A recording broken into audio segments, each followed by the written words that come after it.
Yeah, we can just start very postmodern in the recording, and I'll just start reading the poem. Yeah. Yeah. Before all the kalpas, world times past, and after all the kalpas to come, a marvelous spiritual light glints with austere chill in the sheath of a hair-splitting blade. A round gem, shining in dark night, is brought forth on its tray.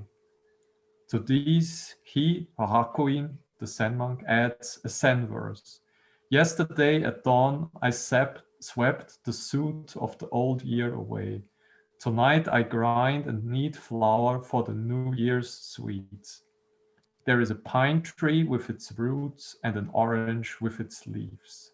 Then I don new clothes and await the coming guests. That's it. That's the new year. Wait a minute, it's it? It happened? No, I just started off by shouting out Happy New Year as I came on, and then I retracted that statement very quickly, because by me saying that, I've endorsed everything that's happened in 2020. And so I claim that this year will probably be worse than 2020, so that I maintain that 2020 as being a terrible year. No take backs, sorry. Yeah, so no Happy New Year for me. And what was the thing you just read I'll there? take Nishitani's stance. Mm-hmm. That was the ending of chapter 5, I believe, from Religion and Nothingness, where Nishitani talks about how radical actual time in Buddhism is. How radical actual time is in Buddhism. Yes. Actual time. Yes. Well, I tell you what. I'm going to read I'm going to read something. I'll give you a paragraph of what I was reading this morning, right? And I'm mostly like pandering for empathy. Now, and I won't reveal the author. I'll let it be unnamed. Now, we say each ecstasy encloses itself and does so precisely as a Greek word, whatever the Greek word is. One could believe the converse to be the case, that being carried away, all one word, being carried away is the very leap over every barrier. Certainly, there is, on its own, nothing determinate in expectance itself. It is not able to decide for itself, and certainly never unambiguously, what on its basis can be expected and how it can be expected. But the being carried away as such nonetheless provides something, just something futural as such, futurity as such, i.e., possibility, pure and simple. Of the ecstasies does not produce a definite possible, but it does produce the horizon of possibility in general, within which a definite possible can be expected. We must keep in mind, however, that the ecstasies surpassing every being and the horizon is not located, say, in the sphere of subject. Hence, the horizon is also nowhere, since it presents no determinate being. It is neither spatially nor temporally located in the usual sense. It is not as such, but it temporalizes itself. The horizon manifests itself in and with the ecstasies. It is the ekstema, formerly analogy as 3 Greek words, and correspondingly to the unity of ecstasies in their temporalization, the unity of horizons in a primordial unity.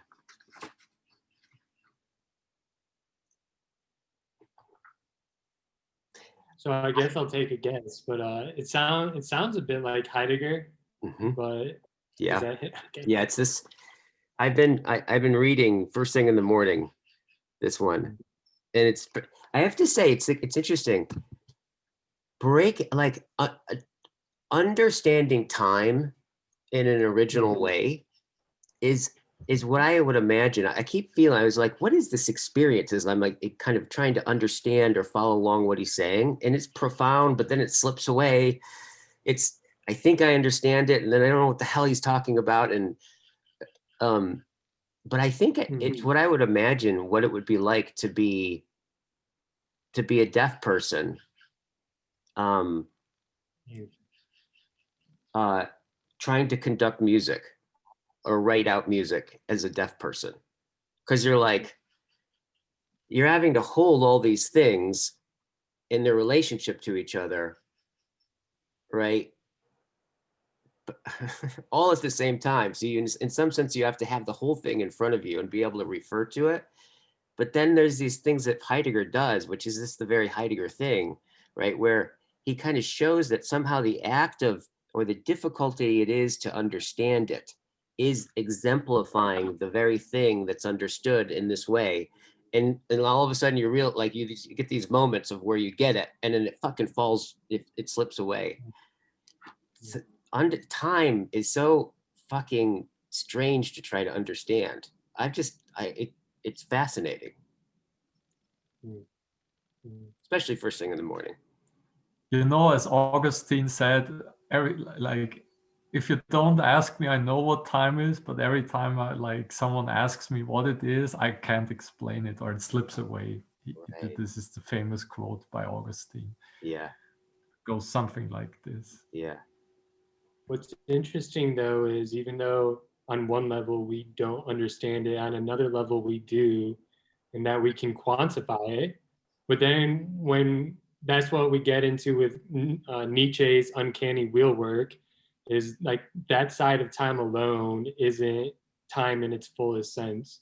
The time we're talking about right now is the no thingness aspect of time, where it somehow like carries you forward, like it provides the vessel that carries you forward. Because what I heard you saying, Guy, through Heidegger is like this aspirational reaching out ahead of yourself to something that you don't even really know, but you know it's there. So you know something will catch you, it's just you have no idea what that is. Yeah. And you only know the future because of your experience of the past. So it's your memory that tells you there is a future. Yeah. But the thing is, you're never really in the past. You're never really in the future. You're in this kind of weird in-between place, which we call the present, which really doesn't exist because the present is forever slipping away. And it's always informed by your past and your future together.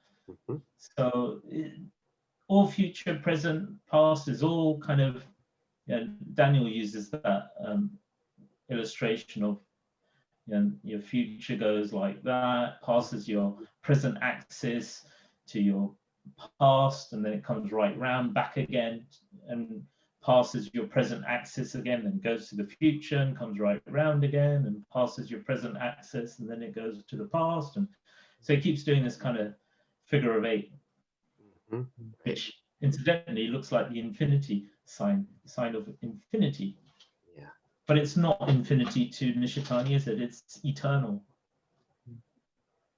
Yeah. What's that difference? Dan, you should. You're not. I'll let Daniel explain. He's probably better. No. Usually we that's kind of like this mistake when we try to represent time as a line, a linear time that's going into infinity. But for Nishitani, time is, with Nietzsche, that's a Nietzschean idea that's written in the Zarathustra in a vision at some point, where it says It's like time is bending. Mhm. So time bends.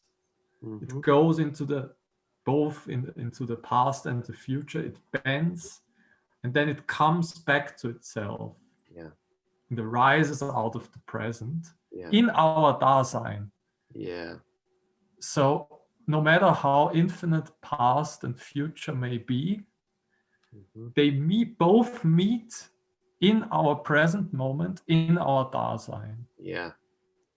And And that's why it's so ecstatically arise there and give us also something like a temporalized ground on which we can stand.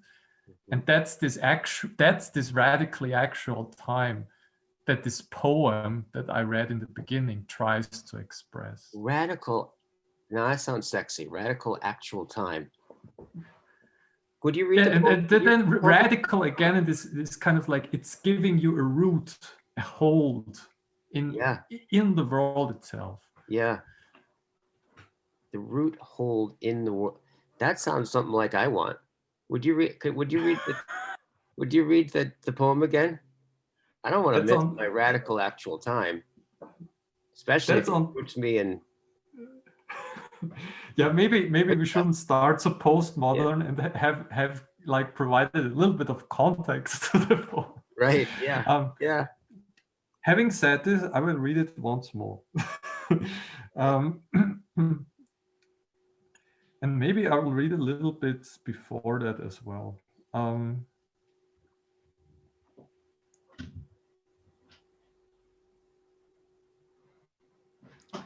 The standpoint of this self, this time, and this history is the standpoint of body and mind dropped off body and mind, of samsara siva nirvana. In a word, the standpoint of shunyata. It is the standpoint of real and complete actuality. So he says this is truly bottomless time.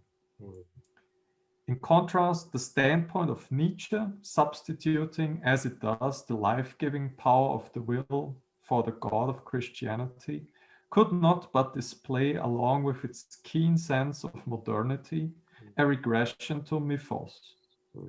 Such concepts as eternal recurrence and the Dionysian point to such a regression. This has robbed Nietzsche's image of time of both its historicity and its actuality.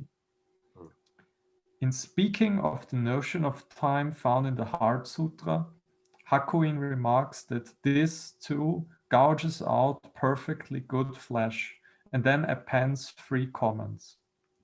Before all the kalpas, world times past, and after all the kalpas to come.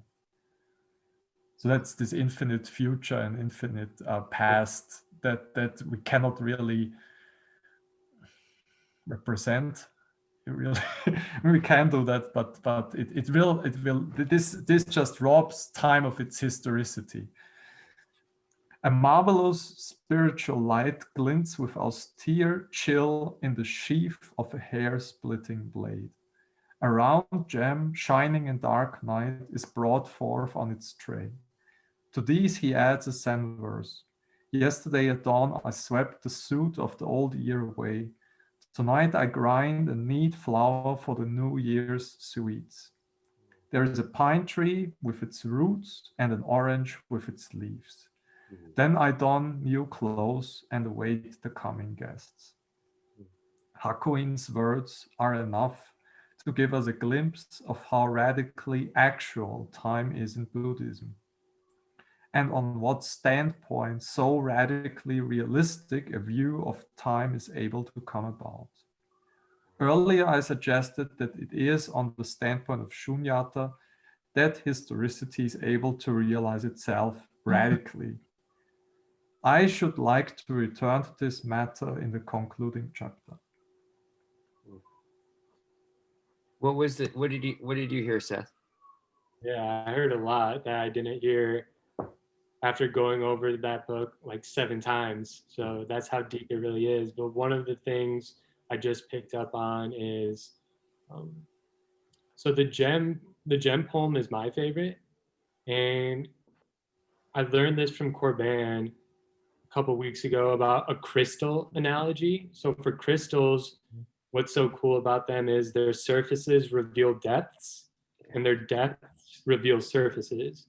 So in terms of this time that bends in on itself, it's like the gem is this insanely dense point that is holding the pressure of an infinity that's vertical and horizontal, like an infinite infinities, is being held on by this one gem that's reflecting an infinite amount of depth and surface. And it made me realize part of what the gouging out perfectly good flesh means, where Daniel was talking about actual time. Actual time in the Buddhist sense is this time that arises out of willing of non-will, this like origin blossoming forth from the roots. And this gem is what is what Zeb was talking about earlier as a radical time that seems insufficient. What they're saying is it's overabundant. It's this aspect shift where this perfectly good flesh that you're gouging out is like is the holy sacrament of your consciousness itself. Like Corban would say, an angel is the eye by which God, being the eye by which God sees me is the eye by which I see God. So that like when you have that numinous feeling, that would be the perfectly good flesh of your consciousness itself, showing itself in like a gem-like fashion where everything has a surface but a depth at the same time. And not only do they have it at the same time, the one affords the other. Yeah. What did you just hear, Zeb? I actually just wanted to quote what Nishitani wrote about time, and he really encapsulates this quite wonderfully in this very short statement. He says, each instant of time does not stop, even for an instant. It is the simultaneous presence and absence of the eternal present outside of time. I mean, that One more time. there's a lot in the senior citizens. small. It's small, but there's a lot in there to chew on. Yeah. Okay, so each instant of time does not stop, even for an instant. It is the simultaneous presence and absence of the eternal present outside of time. So essentially, what he's saying, or if I was to paraphrase that, is that the present, as we speak of it, is actually outside of time. To be eternal is to be outside of time. It doesn't mean to be forever, as in infinity. Yeah. So eternal means to be outside of time. Yeah. And that's it. So his idea of time is this eternal present, which is outside of time. Mm-hmm. Is that the thing? Is that the time that you're in when, in that experience that I think Nishitani actually references a lot, or a number of occasions, when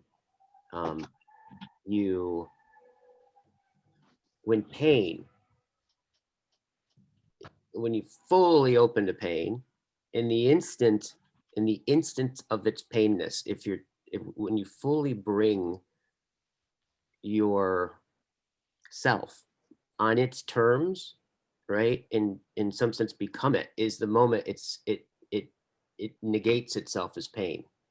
It's the sensation is still there, the pain's still there, but it's not painful as such. Is that do you think is that the eternity speaking of? Is that a moment where the self has gone off, like it's actually left its own home ground and went on the home ground of the pain, but brought to the pain something beyond the pain. So in being the pain itself, the pain You know, pain is that pain hurts. What's painful? But pain itself can't hurt, right? That whole thing, the eye can't see itself, right? At the bottom of it, that's what affords it to be the eye, and to see everything else is that it does so in precisely not seeing itself. Is something going on like in that experience? And is that the eternal now that he's referring to, or the eternal present? In some sense, like, I agree with that when I hear it. In one way I can help justify it is that it's the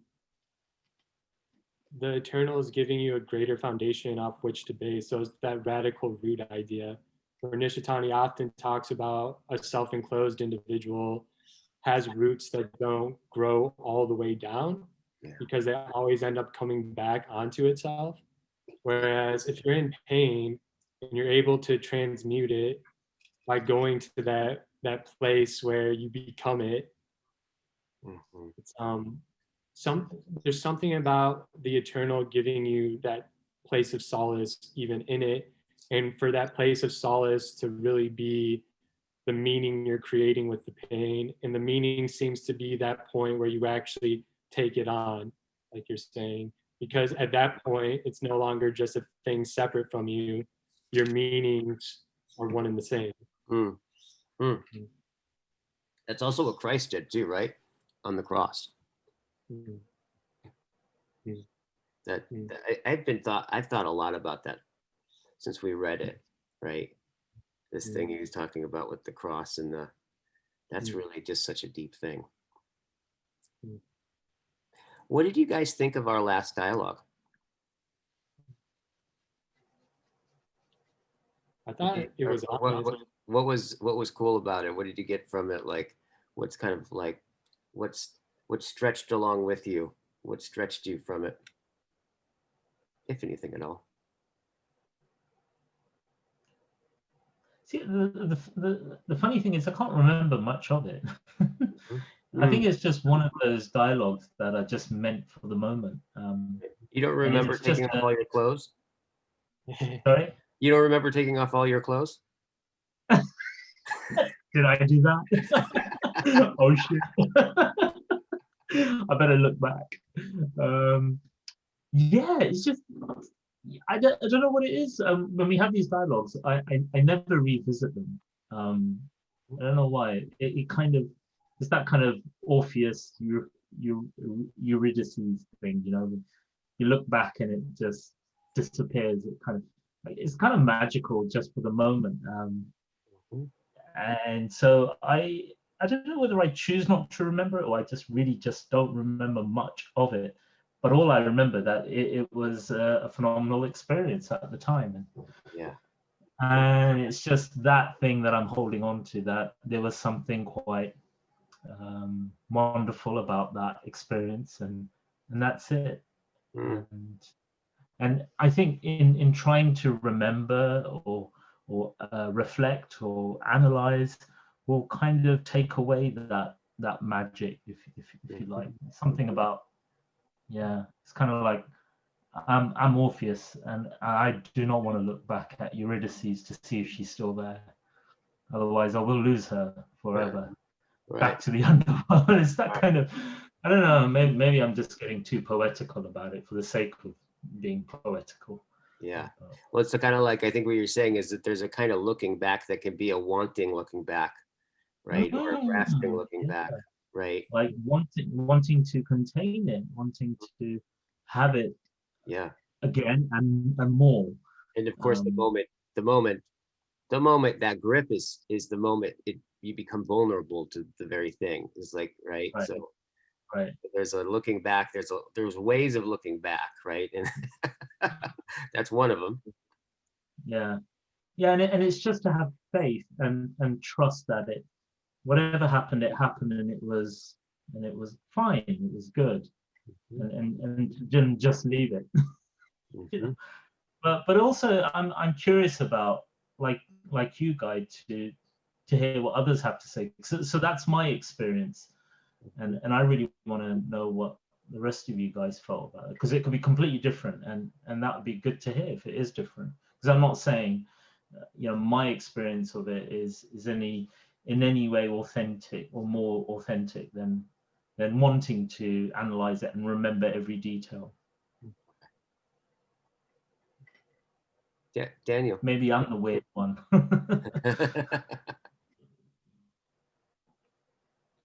I remember from our first dialogue that was 3 hours that I kind of like had this emotional like ride, So I remember that I said I was kind of like rattled up at some point for some reason that I can't really explain. Yeah, you kept drooling. And it didn't show up on the video, but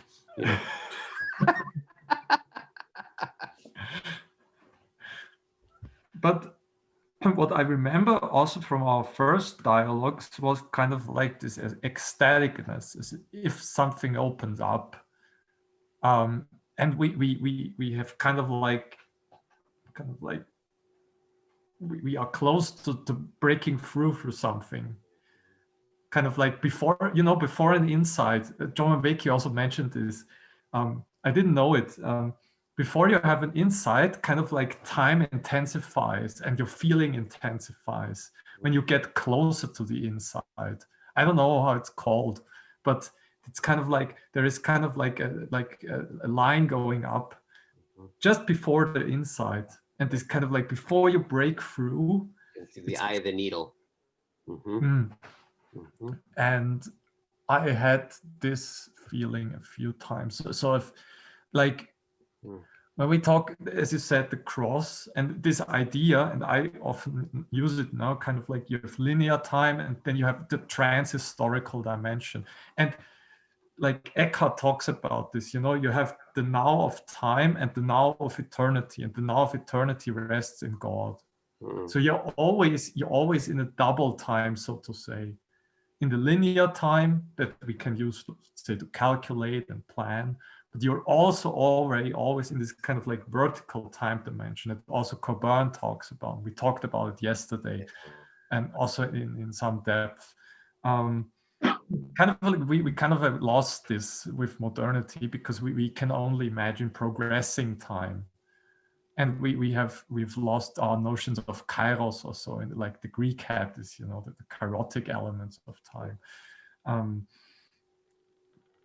So I just felt that there was something profound opening up, and it presenced itself. That was also kind of like the feeling. We could all feel this mysterious quality of it. It wasn't just me. I think it was also for you as well.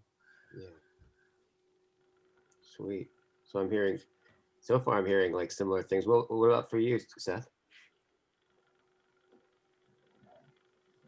I think what I'm starting to see in myself through the dialogues is carrying it over past the dialogues themselves as well. So I had the same feeling that Daniel was talking about on a number of occasions.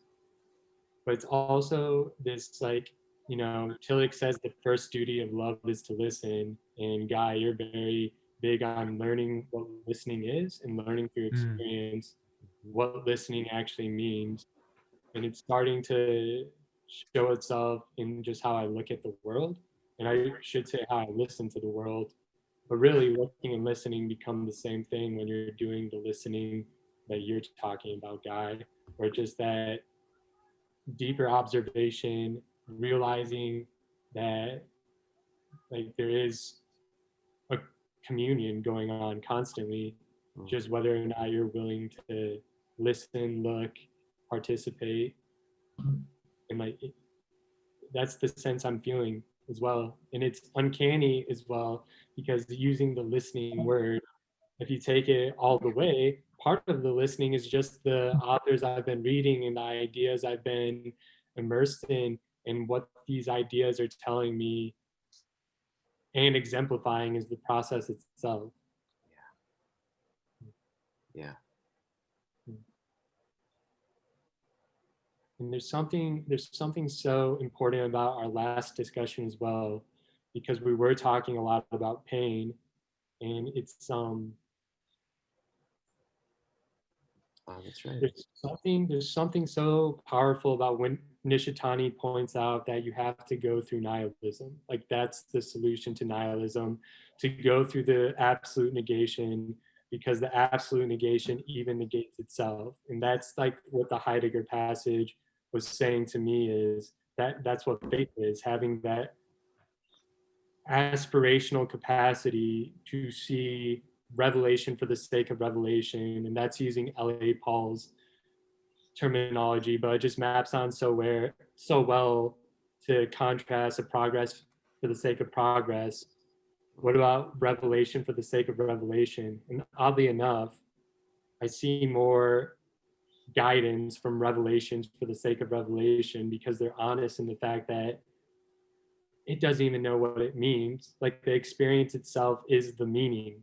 That's like what Eckhart is saying, where you're living with no why, when you're at that crest of the wave, where you're so far into it that the meaning is the experience itself. And that's what we talk about when we say the ineffable. That's what Corbin talks about when he's talking about theophanies, of when you see God.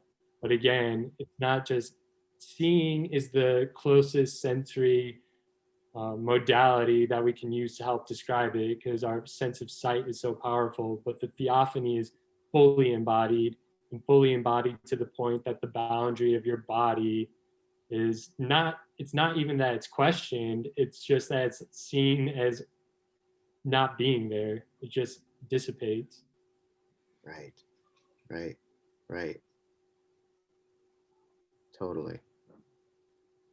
Dan, what's so far? What do you see as like the threads, in how we've talked about our experience of our meetings so far?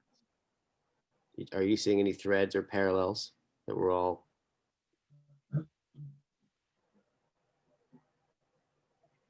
Daniel, that's what I'm asking Daniel. I just had a lag for a few seconds, so I couldn't hear my name.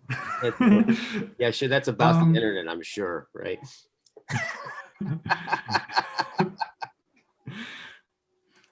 Whenever I see that little thing that comes up, it says your internet is unstable. I'm like, you have no idea. You have no idea. The internet. Jesus Christ. What was your question? Yeah, like, what is there something? Are you hearing something similar to how we're experiencing these meetings, like with each person that's shared? Like, is there a common thing that's like standing out for us about what we're doing and how we're talking about it and what maybe we're getting out of it? And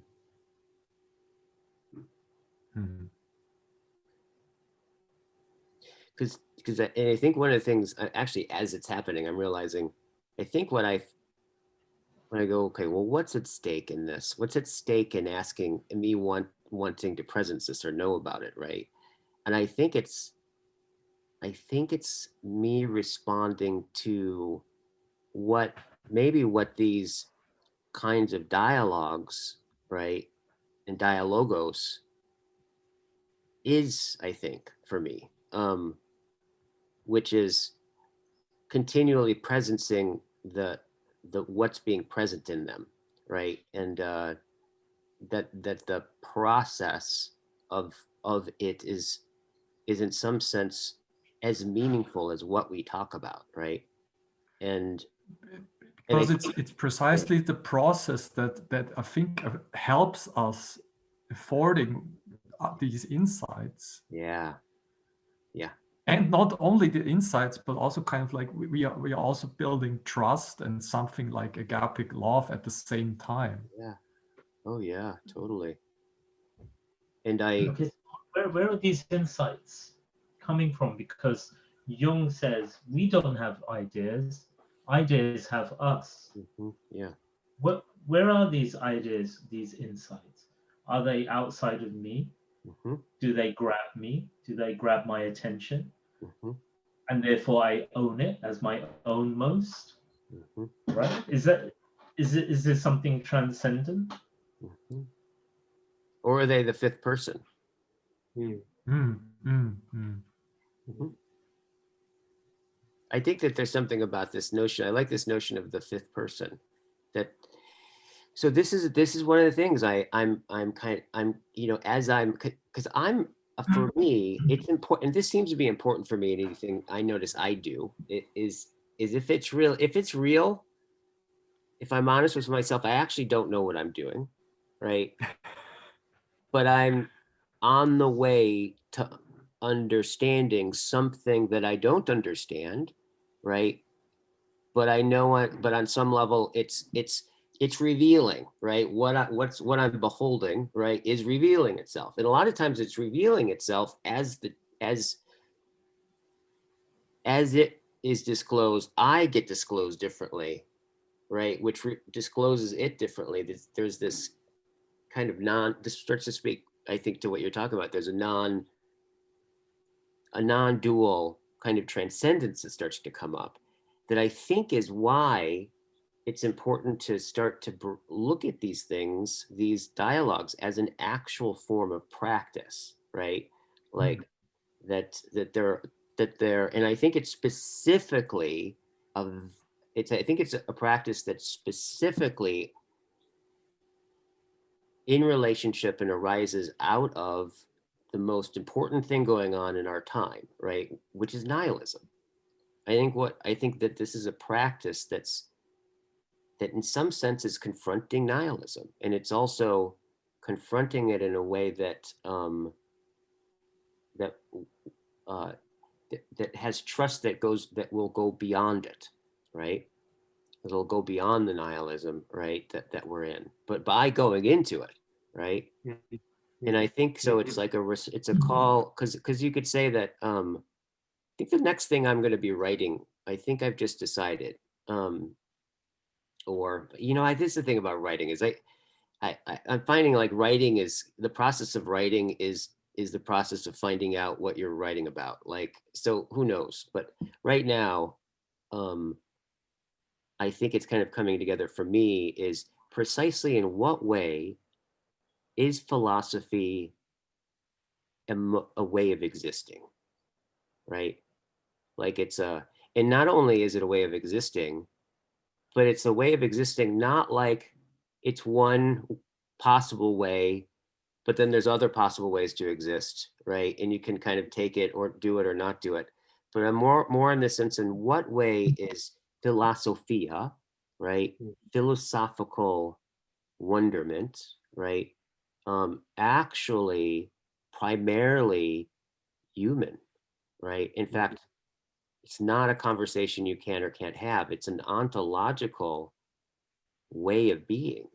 And I think why I think that, right, is some of the things that Heidegger really showed, right, when he says things like das Sein, right, is the being for which its being is a question for it, right? And also the sense in which our role as Dasein, in some sense, especially when you think about it in terms of, Dasein is being there. We're the there, right? We're kind of like in the cosmos, human being comes along and it's there, right? It's kind of like if you think about, I was thinking about this the other day. What would it be like if there was no Dasein, if there was a human being, right? If there was our kind of being, right, in the universe?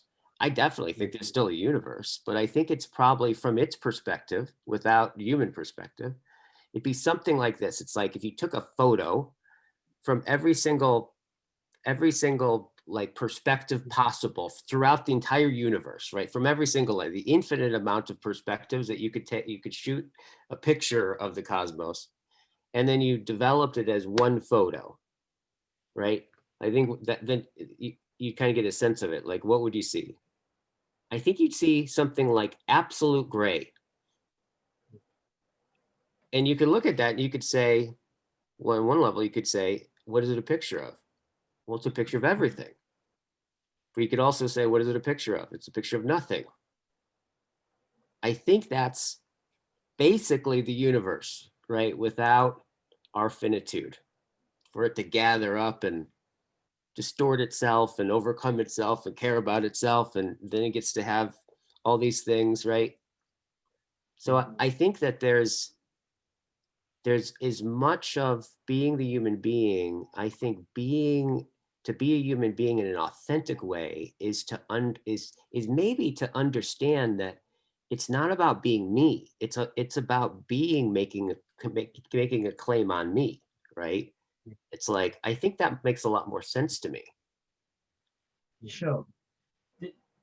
But there's also this danger with Heidegger's philosophy, is that we fall into this kind of solipsistic way of being, that we lose the kind of humility that is being asked of us from religious thought, and all the nihilism is coming about from this will to control, right? So the will to absolute transcendence, the will to stand above everything, the will to have everything beneath me, and it fuels this kind of nihilism, which is solipsism.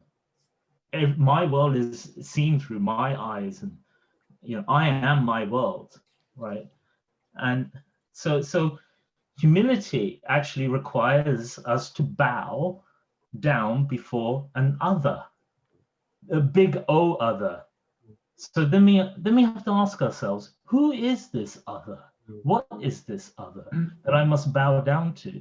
Because I need to, because that's when humility arises, and that's where I can shed my nihilism, my solipsism, my human egocentrism.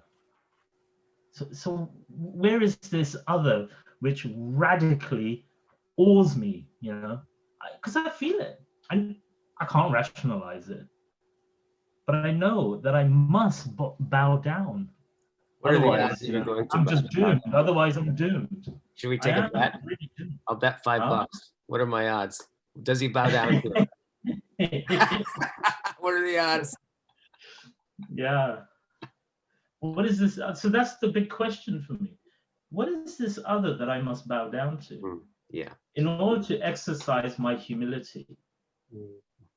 I want to pause on that question really quick and just put it to the side for 1 second and just kind of complete this thought. And well, first of all, I think actually the way I'm saying it is, what I'm meaning is that in some way it's the most humble stance, right?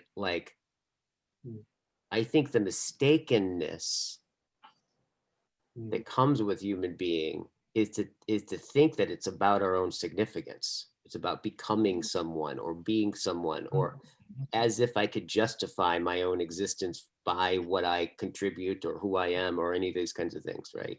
That seems to be existentially like a pressure. But I think there's another way in which you could also say, we're already more than we could ever accomplish, and we can't account for our being. It's like we're thrown into it, right? And so it seems like there is there's a humbleness in being, if precisely in being the kind of the nothing in which the world gets to happen in, right? It gets to gather in. And so in this sense, right, I start to feel in these kinds of practices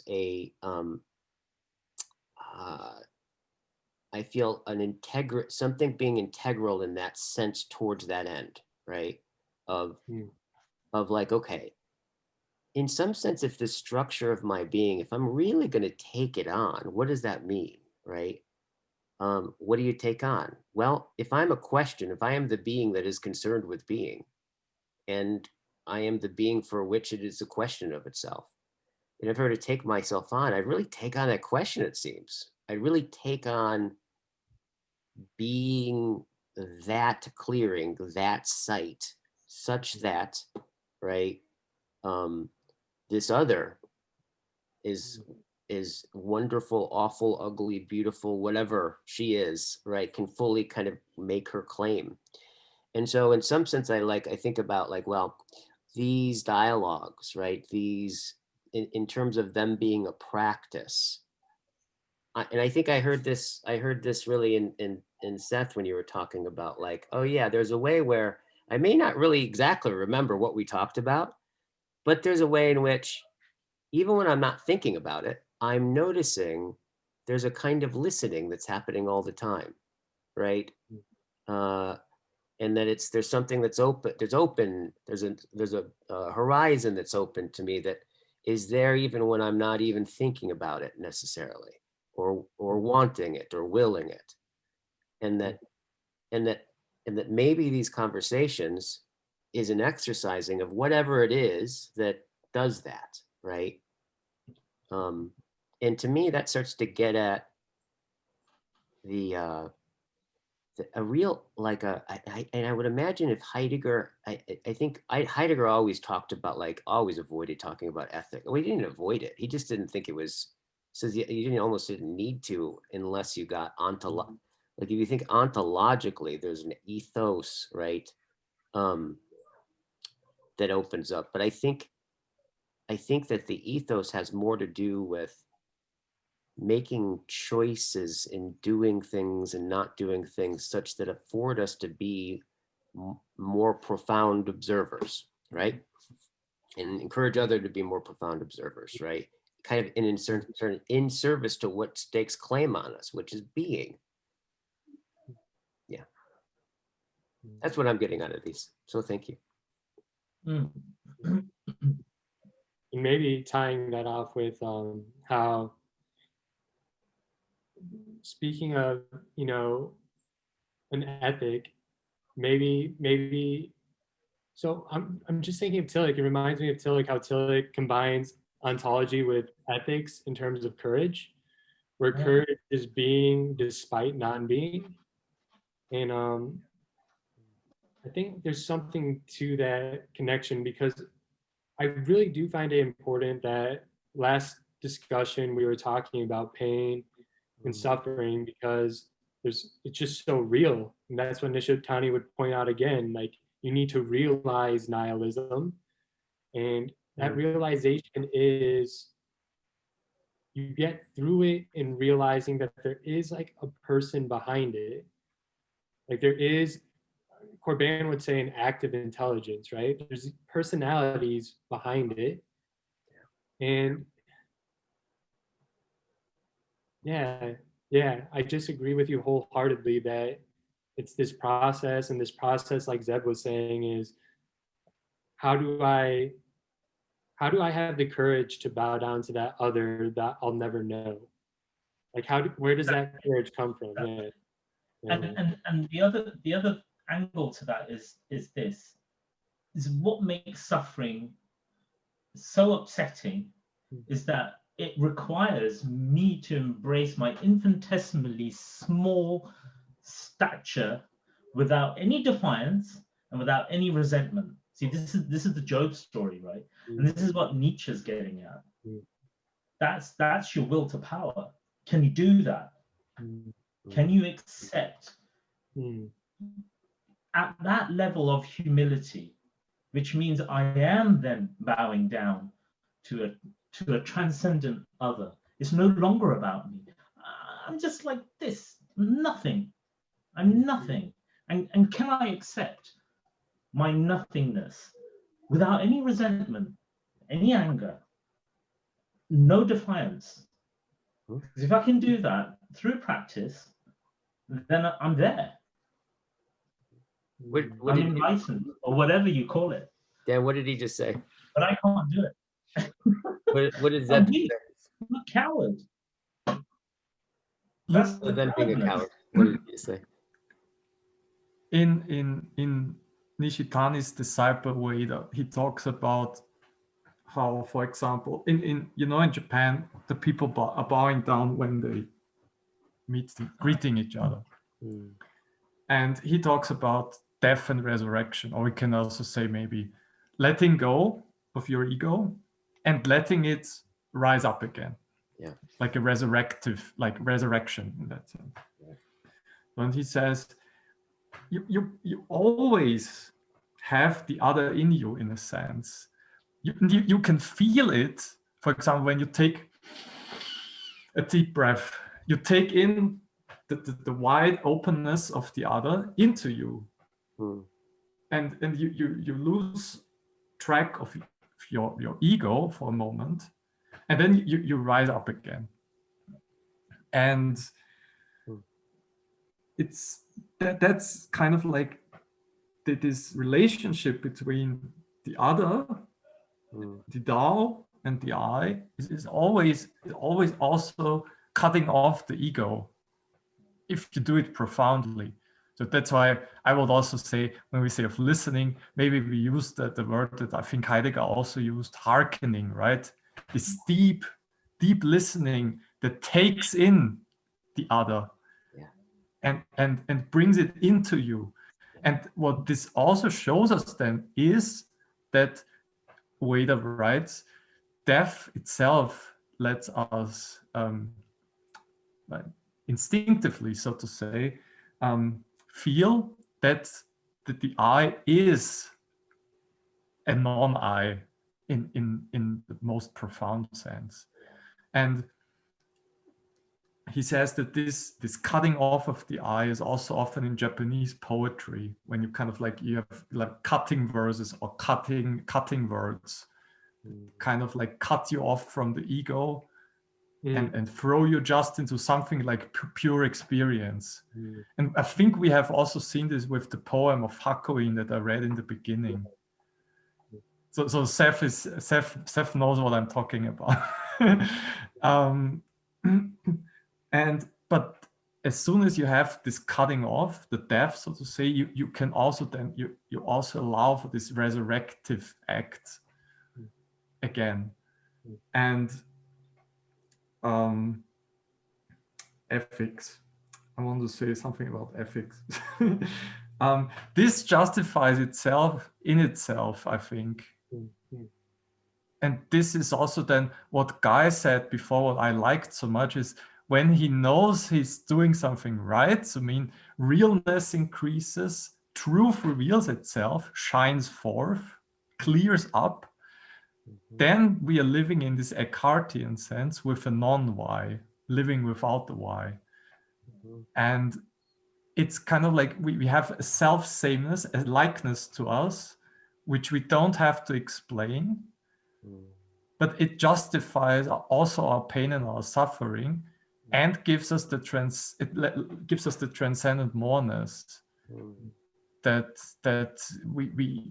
makes life worth living, in a sense, and gives life the juice. So right. What he just Dan just said something. He just did something there. What did you get it? How would you put it? What did Dan just do? Especially that. That last part, what just came to mind is Faust. So Faust is the genius that wants to know everything. He ends up signing a deal with the devil, and the deal is if the devil can give him one moment that he'd want to live eternally, that's when the devil gets his spirit. And Faust is like, yeah, I'll do that.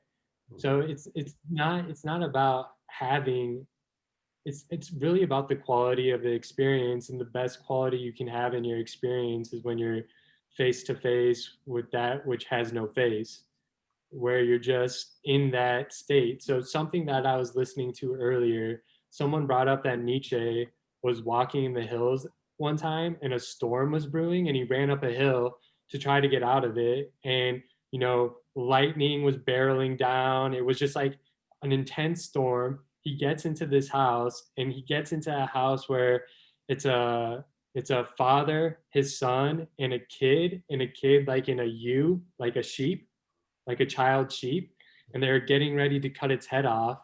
And what Nietzsche said is he felt that other personality, where there's sublimity in this, what would normally be taken as a very violent situation, where instead it was an ecstasis. And the ecstasis was something about this cutting situation too seems to come in, where they're making an honest sacrifice. It needs to be done. And it shows the person that realizes it, that it's all right because they're going to be participating that at some point too. And what really matters is just being able to experience it to begin with. Just Yeah. that insignificance is what actually allows us to perceive the inexhaustibleness. Like it's when we like see our insignificance as what is significant about us. Yeah. And that's what the Kyoto school talks about going into the super mundane, where your insignificance is the only way to contrast the inexhaustible infinitude. Like it has to be somehow, has to be is too strong of a word, but there's something about that. The smaller we become, Yeah. affords the space for the entirely expansive. Right, exactly. And here's an important message for you nihilistic kids out there. It's important to understand. I'm listening. This is my public message now for the new year. It's important to understand, you kids out there who feel you're feeling your nihilism. Accepting one's nothingness is not the same as annihilating oneself, because that's self-hatred. That's ego again. Mhm. You know, oh, you're so big, you're so important. You know, you hate that, you can hate yourself for that and annihilate yourself. No, that's not nothingness. Mhm. That's the desire to annihilate oneself associated with self-hatred. And where's that self-hatred coming from? It's coming from this kind of recognition that you have lacks, you have inadequacies. And that's giving you some clue that actually you are nothing. but you're not going all the way to embrace it. You kind of just like, you're getting a hint of it. That's it, I'm done. No, you're not done. You've got to go all the way. You've got to realize your nothingness in its fullness, like Seth is saying. It's only when you realize that you contract and become small, and from there you bow down to the other, and that's when you fill up with everything. Something like that, right? Yeah. The master servant that Nishitani talks about, because Zeb used the analogy earlier of like people wanting to like be on top, whereas he's talking about you become the ground for everything, the bridge on which things go across. So by becoming the ultimate servant, you also take on the role of the ultimate master. But it's that idea of tapping into the process again. Like somehow that is what the master that you subordinate yourself to is doing itself in its way by actually allowing you to exist to begin with. So that there seems to be an emptying of the other to afford you, and then you're reciprocating. And humility requires this giving up of wanting, or this desire to be perfect, you know, and that underlies all of the resentment of our nothingness. It's this idea of wanting to be a perfect human being. You've got to give up that desire, because that fuels the self-hatred, that fuels the desire to annihilate oneself. The sense of giving up, the sense of perfection, of being as a perfect human being, is that, I think, it's also, an instruction in giving up really the sense of a self as identified with any kind of image, right? Like that's the ego image, right? The psychology talks a lot about, right? Like it seems like as long, that's why I would imagine if I'm an image, then it becomes very predictable what my life's about, right? It's about like trying to be a presentation, or to myself, to others, like the world becomes the place in which it's reifying that image and the drama of all that kind of stuff, right? So you're basically, I think what you're saying is like, consider that you're more than the image. Yeah. Yeah. This is this idolizing of ourselves, right? That I've seen a video essay. There was a Japanese movie called Perfect Blue from I think the late 90s, which is, but it's an anime, but for adults. It's a very dark, like more psycho thriller in that sense, and it talks about the how like a superstar always has to she has this kind of like schizophrenic experience of her idol character, what she characterizes in the public world, so to say, and her real, like just her mundane self, so to say. And in this essay, it was more than the topic that now we are all doing that in the virtual world, because we all have to care, we all care about our virtual self, and how this will accelerate, kind of like this will lead to some kind of like schizophrenia for so many people. And but it's all like it's all enclosed in this IMI, in this Yeah. predicament of modernity. Yeah. So it's like we have another split in our, I mean, if we would take all of like people like Nietzsche and Nishitani seriously, then this again would just show us how we are essentially no thing. And could realize it as a potential for overcoming our notions of selfhood, Yeah. and really like bringing them into a new era, so to say, where we give up our past notions of self, which has evolved since modernity. Yeah. It seems like when we say giving up, that's a really, it's not obvious what that means, right? Or how to do it. Yeah. However, I think it does speak to what I think Nishitani and a lot of the people that we read are talking about, is giving up is probably something presupposes seeing the bankruptcy of it.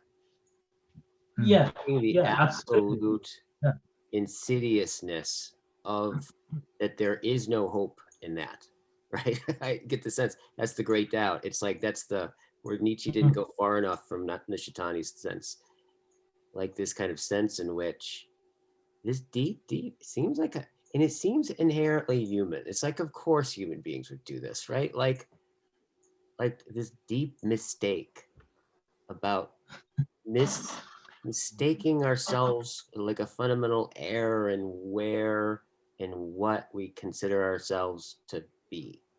Like, yeah, and Heidegger talks about this kind of misinterpretation.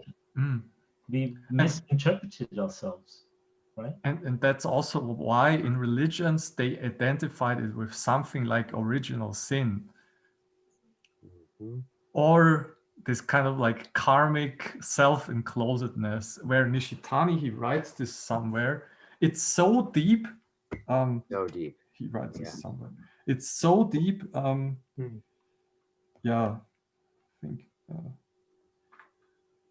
It's so deep. Even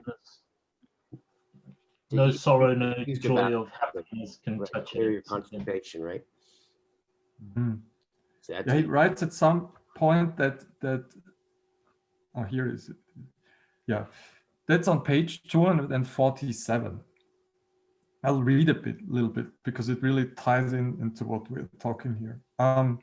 Thus, when the workings of freedom and the fateful nature of determination become manifest in inseparable oneness within our present karma, the ultimate ground of self-being and time, what we called above the infinite self-centeredness or infinite self-enclosure, rises to self-awareness in unison with a trans-temporal eternal nihility as something located in nihility. Infinite self-centeredness is the fundamental avidya, that's the darkness of ignorance. It is the fountainhead of the infinite drive lurking within the essence of being qua becoming, and makes it a being qua becoming in unlimited time, or rather as that time. The infinite openness of time in both directions is an introjection into time of the openness of the eternal nihility, opening up at the home ground of the present. It is an introjection that occurs each time that a karmic deed, and every deed of the self is karmic, is performed. This is, by and large, the reason why the self-centeredness, that is the elemental source of being within time, is only constituted in unison with nihility, as something always located on eternal nihility. All of this indicates how deeply rooted self-centeredness is. So deeply underground do the roots of the self extend that no karmic activity can ever reach them. The karma of the self at all times returns to its own home ground, namely to the self itself, but it cannot get back to the home ground of the self as such. Karma can do no more than go back to its own home ground in the self and there reinstate its debt-laden existence. In karma, the self is constantly oriented inward to the home ground of the self, and yet the only thing it achieves by this is the constant reconstitution of being qua becoming in a time without beginning or end, to transit endlessly through time in search of the home ground of the self is the true form of our karma, that is of our being in time, our life. And then he says in the next, the karma of time passed without beginning is the true form of our life. It implies a sense of essential despair. Karma is what Kierkegaard calls the sickness unto death. And that essential despair, I know in Sickness Unto Death, actually it's isn't it kind of culminates into like when you fully realize the deepest despair, he says something like, is this kind of this good thing that happens, right? Because you realize, okay, yeah. You find out that you are in fact the king of your kingdom. You are in fact the ruler and the perfectly, absolutely the most free, self-existing being in the world. And in the next moment, and you realize that you have no clothes, you have no kingdom, there is no point, there is like, it's an absolute sense of freedom, right? Exactly. Moving, and right? that's what he talks about in the next lines or pages. Yes, let's hear it. He talks about this double aspect of like, let's say our Dasein, that we have this despair or this burden of being in the world, but this also essentially applies a freedom, a possibility, a likelihood, right, Guy, as we said with a likelihood, Io de Gennaro, right? So okay, I will just continue reading then. Its despair rises to awareness from directly underfoot of the work of our present deed, word, and thought, from the fountainhead of time without beginning or end, and of being within that time, in short, from our self-centeredness. We can see an awareness of that despair also underlying the confession of the Buddhist verse of repentance, which suggests that every sort of karma stemming from the body, mouth, and mind of the self is grounded in a greed, anger, and folly without beginning. Thus, although the elemental source of being that has thus become one with nothingness of self-centeredness so constituted and one with nihility lies directly under human existence, it is there that the form of human existence is cast away. Since nihility is absolutely non-form, that is, since it represents the point at which all form returns to nothingness, being at the elemental source where it is in unison with nothingness is a being that has rid itself of all form. In the sense given above, it is a sheer being in the world as such. In its ultimate home ground, the self-being of man is not human. Human Dasein may be said to emerge as the conformation of the form of the human and the transform of being into a single whole. At the ground of our being human lies a level of pure being, beyond any determination to the human. And being human, precisely in implying such a level, is also concrete being in the world. That our existence is in interrelation through causal kinship with all other things in an unending world nexus is due to the fact that at the ground of the work we are continually engaged in as men, we contain a horizon of intercommunication with the being of all things of the world. Within this horizon, we are a sheer being in the world as such, rid of all particular determinations.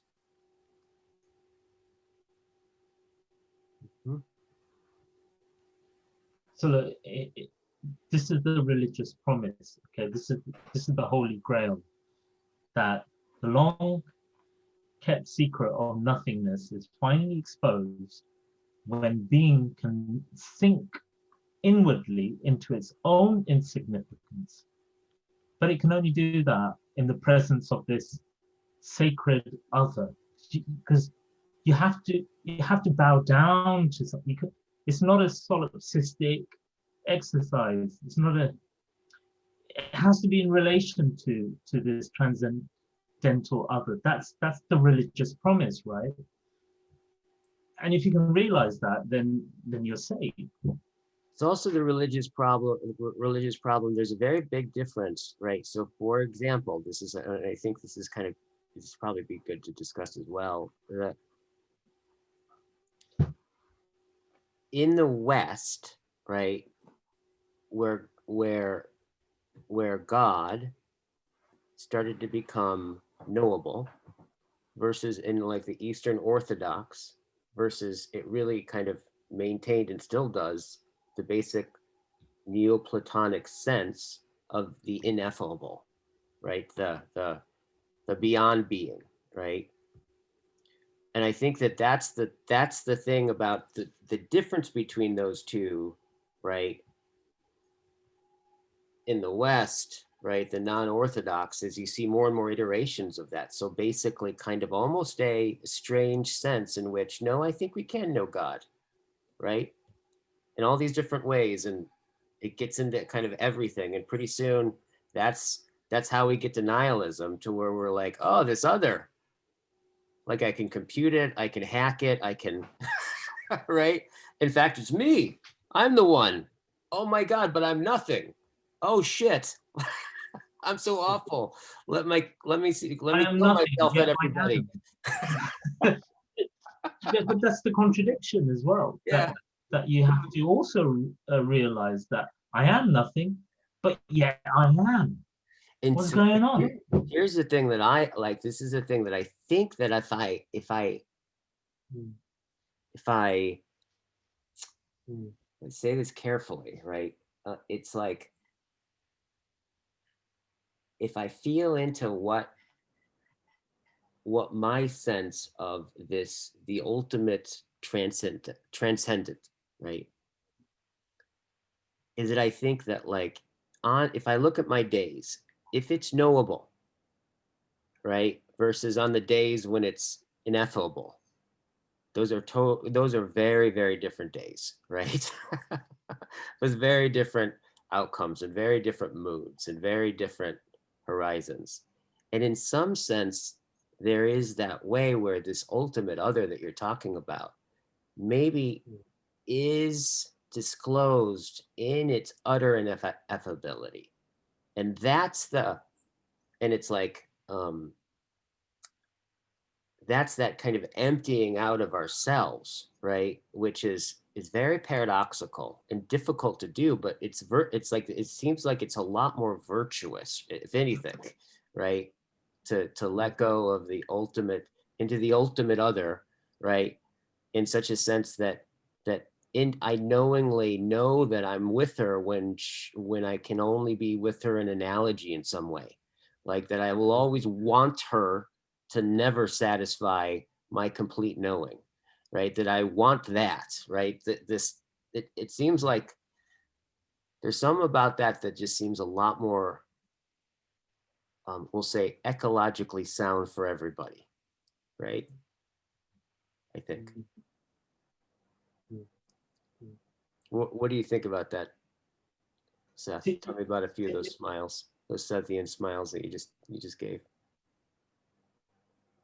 Part of what came up for me is, again, Corbin talking about how this community, like we were just saying that oddly with the West, we came to a time where we had to get God down to a certainty so that we would know God. And I think what I'm starting to hear is God takes on two aspects, or you can look at it like this, where he takes on this personal aspect, and Corbin would say that's the angel of your being, where there has to be a divine interlocutor. But then there's the impersonal side, and the impersonal side is Godhead. But another term I've heard for it that I like better is Godhood, because then we get into thatness or thusness realm. So we were talking about likelihood. The Godhood is where you're at is like God. So it's already beyond God, but by being beyond God, it's in the likeness of God. Like having that true omnipotence. Is that theosis? It may well be. Right. Yeah, that sounds good. Yeah. All right, we'll call it that's theos. Well, apotheosis is when a human is elevated to divinity, right? Yeah. So theosis just sounds like when divinity becomes divinity, Yeah. in some sense. Okay, got it. Yeah, no, and I don't know if I have it for sure, but that sounds like what I'm trying to say. The theosis, like Godhood, is what Tillich would call the God beyond God. Yeah. So like the God that you can't be certain of, because that would take away the essence of its godhood. Yeah. So it's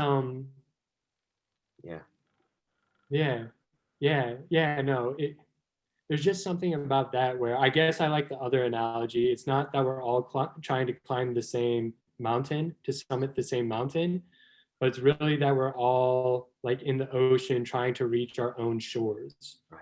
Where the process is what matters, not the content. And where the West seems to have strayed is they're so fixated on having a certain content that was monolithic. Right. And I would say that's where we overcome the Homo faber as this kind of like the human ideal of modernity towards what Nishitani or Nietzsche want, the Homo ludens, the playing man. Mm. Is always playing and participating in the process, this eternal becoming. Yeah. Like, and it's always unfinished, and it's also, I mean, we can talk about the child as the what they think is the end goal, so to say, of human being, and then what we should aim for. yeah. And also how for Heraclitus, for example, they time as a child playing with how is it going? Playing with something, and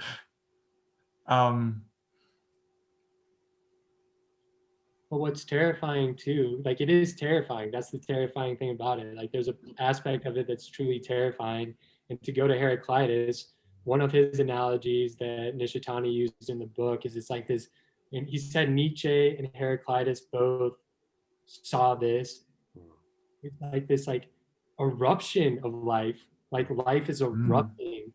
Like it's so like the power of being that Tillich talks about. Like it's those moments of when you get to despair, when you get to your most nothingness, that you're able to like feel how expansive and how powerful it really is. Like it's just that those moments, and that's for me, trying to phrase it would be like an ultimate moment of flow that was just completely unexpected and almost it's just like given by grace, where it's that joy aspect where all of a sudden it could come at the seemingly most absurd times too, where all of a sudden you get like a tear and you're like, I'm not crying, but there's just something so powerful in the moment, and it seems to be that that's what they're trying to describe, that those moments. And also this ties in with what you said. We are all reaching for our shore. So that's why they incend. It's like you can't contain this experience of enlightenment because they say, you know, someone has it when he falls off his chair, or someone else has it while gardening, or it's so individualized according to your suchness, to your likeness. We can't make it a product, a containment. We can't advertise it on TV. And yet it still draws out. It still self-organizes. It still grants inspiration and meaning, and but it's unpossessable, right? Just seems good. That just seems like a good deal. Like whatever it is that's most important to be so fucking clear, it's so not possessible. And that's what I would want to possess, right? As much, right, in that sense. It seems to me that if we wanted to say design a self, it seems like setting up God like that seems like probably that would design a good self, right? Let's see, let's put a sense of God in him that's inspiring yet unpossessable. And he makes his whole life about conforming, identify with that which he can't possess, but he wants to. That's what God, according to the Persian Sufis, that's what God does with us, where we have the freedom to go away from God, and all God wants, it's a pathetic God for the Sufis, where all God wants is to be known, right? Wants to be known by a being that has the free will to choose to love God. Say okay, hold on, say it again. You just went dyslexic on what I just said, so I want to. Being a dyslexic, that makes it complicated. Yeah. So what I heard you say, maybe it was something along the lines of there's something about us that's pathetic, that like something, the design setup seems perfect to have us chasing after something that we're never going to attain. There's a patheticness to it. But what makes it even a better design feature is, according to the Sufis, that's God's essence and existence, is this wanting to be loved and to be chased. And so he creates beings that he really, I guess, my understanding is Whitehead would say that God actually does try to chase us down, but he doesn't try to force it. It's a persuasion. He tries to persuade us to love him.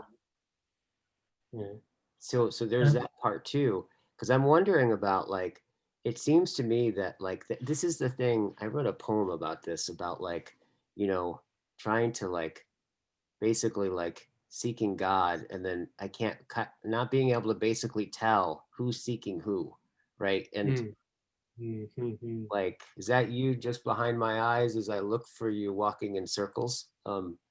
Actually, I can read it. I think I actually have it right here. Let me read that, because it's getting to this very thing that I think personally I've just been, because I wrote this I think in my 20s.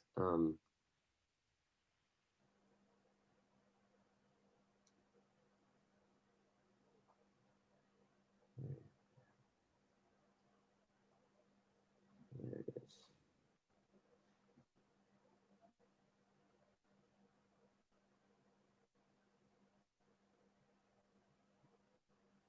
It's called The Most Asking Question. It says,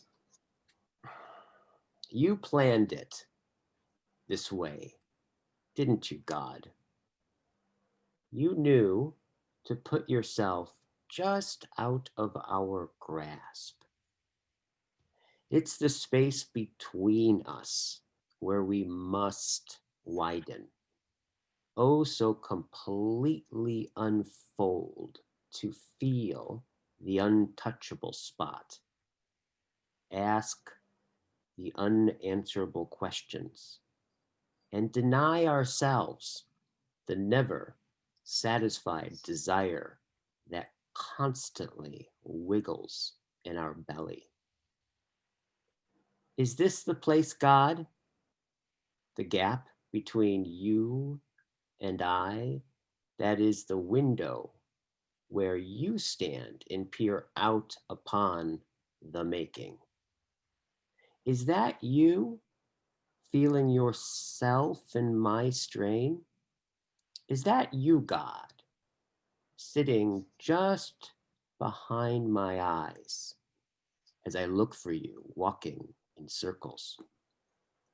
As the leaf dances delicately in the wind, and for a moment we trade places and beauty breathes me. Is that you satisfied? And is it me wanting more?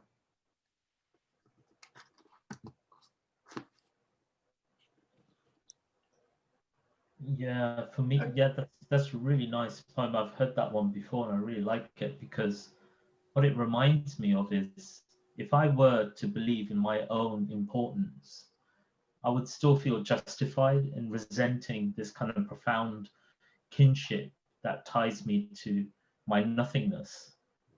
So somehow I need to rid myself of my own self-importance. And I feel this contradiction that I am nothing and yet I am. And I'm fighting, I'm grappling with that contradiction.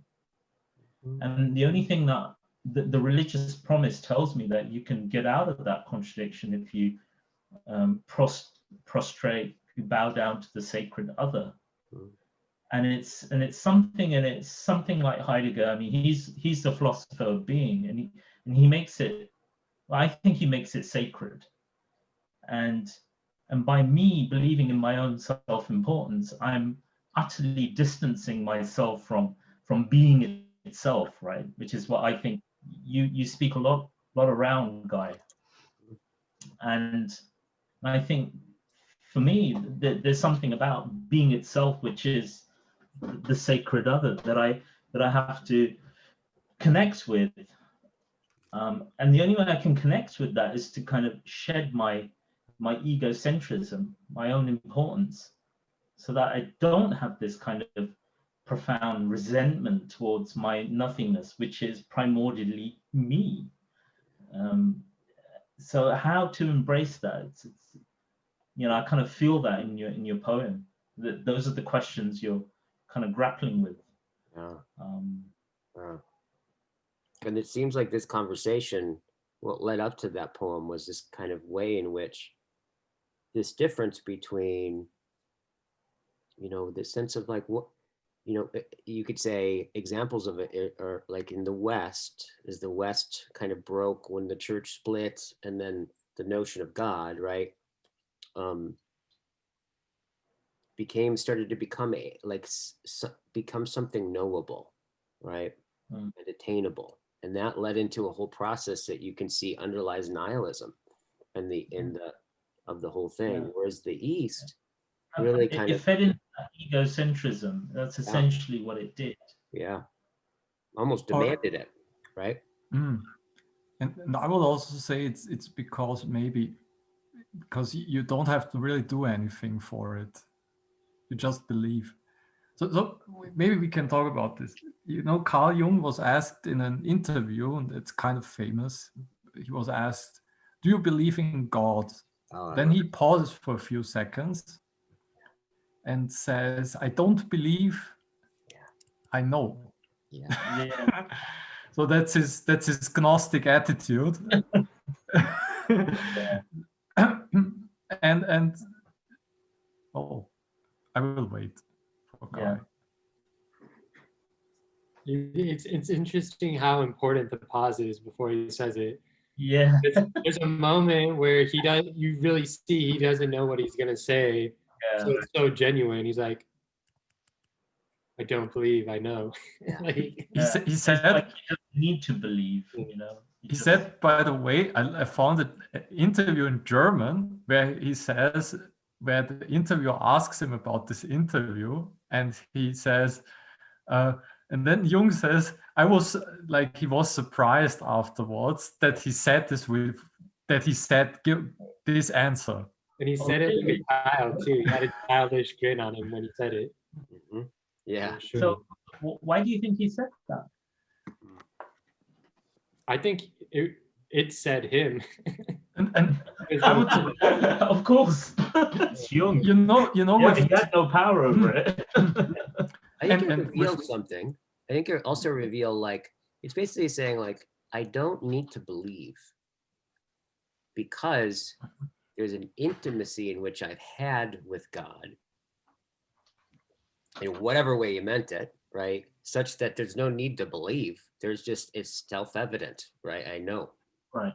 Like, to me, what I heard, there was an like a possibility that spoke to me through that reached in, which is like, it's possible to be intimate, right, with God, and to know it through its intimacy, such that you don't need to believe. Which is Right. gets to the thing that I think you're bringing up. I want to make sure that we're addressing the thing that you wanted to address, Dan, about doing. so yeah. Not the having, interviewer in German who asked him that also makes reference on the quote that was inscribed above his door. You know, he had this self-built tower. So the door is the quote above the door of his house is "Vocatus atque non vocatus, Deus aderit," which is translated called or not called, God will be there.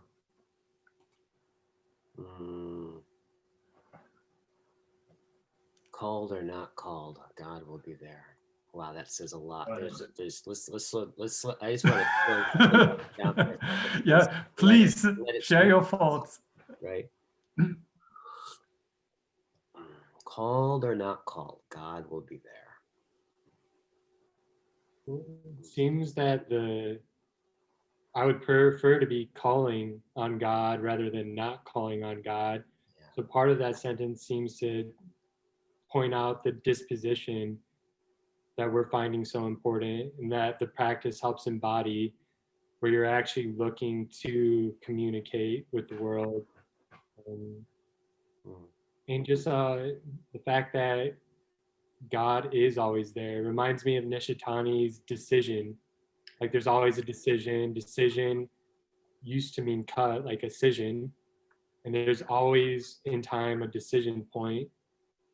Do you hear God through the radio, or do you hear impersonality through the radio? Do you hear just mechanical, solipsistic sounds coming from the radio? Okay, I'm gonna take this kind of Spinoza type stance to what Daniel said. I'm gonna say something like, I have to. Sorry. Yeah. Here comes the nomad.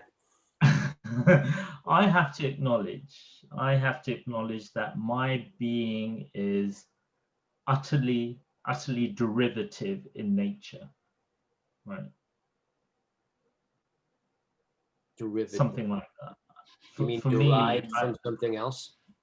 I'll take the kind of natural position. Mhm. You can equate that to God. There's nothing wrong with that. Mhm. So whether I call for it or not, that is it. I am utterly from nature. I've grown out from nature. I wasn't thrown into it. I grew out from it. You're of it. Yeah. Mm. Are you identical with it? No, because I'm. In what sense? I mean, we other could words, get Are reductive you and say nature? that You grew out of nature. my and you're still atoms nature. are the same as a tree or something like that. You know, no, but it's not about that. It's not about equating, because that would still be separating myself. I'm not distancing myself from being itself. Yeah. I'm saying that I am derivative of being itself. Right. Mhm. So I just want to bring back the thing they were sitting with and just listen Yeah, to what you just said through it. So it's like, was it you said? What's the quote? Called or not? Yeah, What's the quote? called or not called, God will be there. Yeah. I just want to say also with Corbin and Chiefin that he said this agnosticism of modernity is for him also one of the most profound systems of nihilism. It's kind of like this I don't care attitude. And the Gnostic attitude was always kind of like it's always in the process of knowing. That you have to become a knower, so to say. You can't just assert it's God as a proposition, but you gnostically aspire towards it, so to say. Yeah. Totally. Something like that. Yeah. And there's also got with the Sufi notion that God is like light above light, so to say. And there's always this moreness that discloses itself and shines forth. And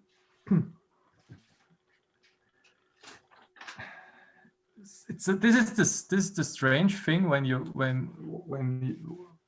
like these people who like Jung maybe, or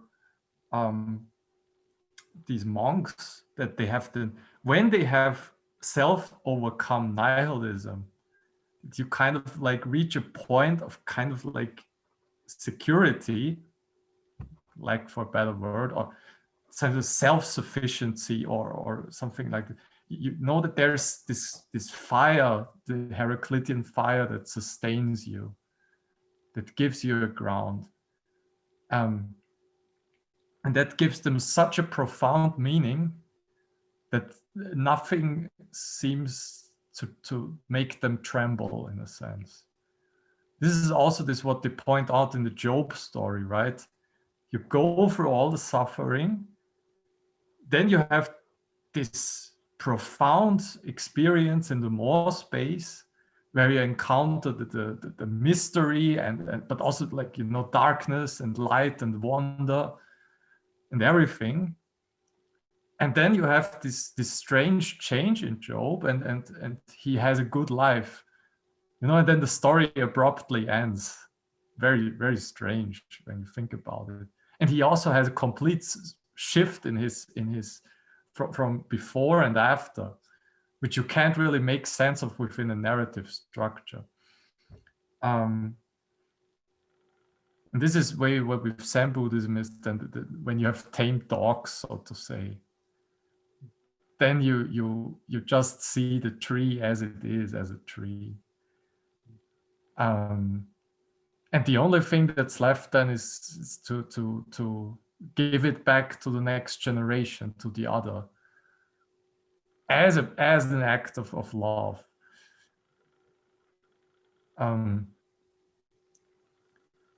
I have to say though that it seems that Jung was very concerned and worried that he didn't achieve what he wanted to achieve. He felt misunderstood at the end of his life. He said sometimes that no one understands what I'm actually talking about. And it seemed that he had apocalyptic dreams at the end of his life, because he kind of like, when we go down the route of nihilism together with technological like expansion, when we don't have the wisdom for the kind of power we possess, then things are not looking good. And I'm noticing, right, I say that like we're a response, right, to what, like my speaking right now is in some way a response to what is prior to my speaking, right? And if my feelings and my senses, right, and my disposition and my attitudes that are kind of emerging in, that I can notice here, are in response, I just noticed I feel as though we're walking, like it's almost like I feel as though we're walking around something, right? And it's misty out. It's like there's fog, but it's not like, it's not a concealing fog. It's a revealing fog, right? There's something mysterious yet intimate. That's what it is. It's like I feel present to, like, the more I want it to become more mysterious, because the more mysterious it is, the more intimate I feel. And I like feeling this intimate. That's what's here for me. That's interesting. What is it about the mystery that draws you to intimacy? Because mystery can also profoundly draw you away from intimacy, because it could feel utterly strange and uncanny.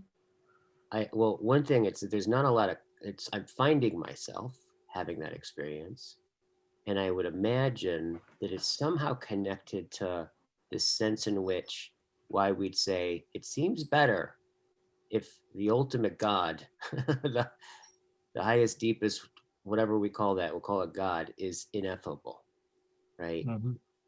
Yet still but worthy of praise, worthy of wanting to be intimate with it, right?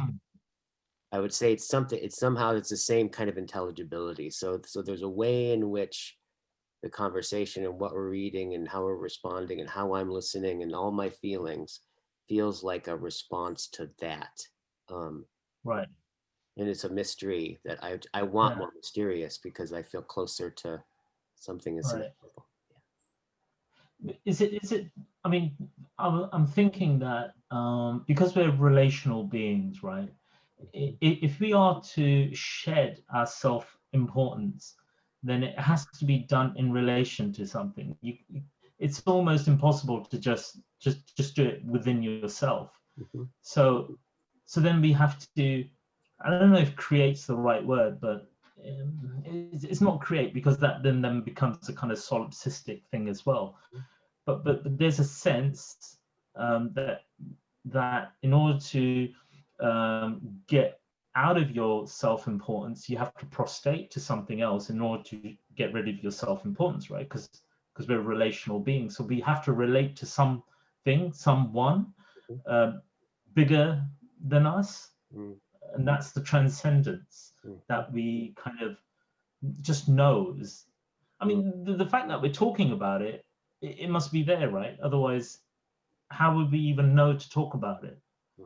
Yeah. You know, Totally. it just doesn't make sense that we don't make things up. They're there or they're not there, and if we're talking about it, then it's there. Right. If that is present, what it is who knows, right? But that it is we know it via our finding ourselves responding to it, right? Exactly. And we do it through the medium of language and metaphor. Mm. And there's nothing wrong with that, because that's the only way we can comprehend this other that we just kind of feel in our bones. We kind of just instinctively have this kind of profound kinship towards it. And then we use language to kind of try to explain it to each other. But don't you ever feel things that you just cannot put into words? Seriously, I've had these moments where I've kind of like just fallen asleep. You know, you've had that kind of lucid thing, and you've dreamt something for like a second. And while you were dreaming it, you're kind of lucid about it. It makes sense. But as soon as you are fully awake and conscious about it, and you reflect on it, you think, that was really weird. I can't even make sense of what it was. But you just know instinctively it made sense as you experienced it in that kind of lucid dream-like state. It's really bizarre. I'm struggling to explain it, but I know that it made sense when I had that experience, but I just can't explain it. Let's give it the whirling event just for the time being, because we can't contain it in language, but it's an event. It's an event. I think it that's makes what sense. that It yeah. makes sense to you. Yeah. Aragnus. Mhm. Huh? Mr. Aragnus is occurred. Yeah, Johannes, Aragnus. be proud. Uncle Aragnus, the event. So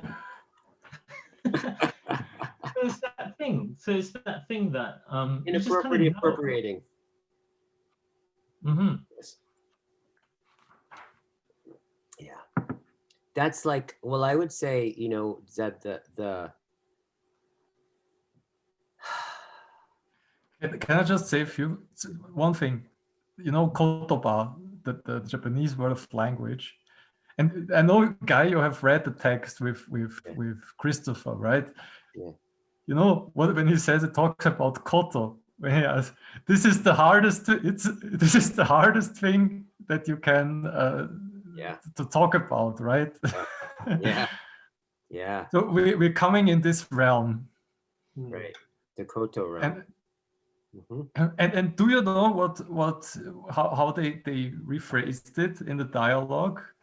Well, I What can tell you koto this. is? One of the things that they did is they spent about 10 pages, right, talking about how they're not talking about the thing that's not being talked about, right? They and it's funny that in some sense there's a knowingness in the way that they were participating with saying something, right? Because it just impregnated it in some way, in a way that was telling about the phenomena itself.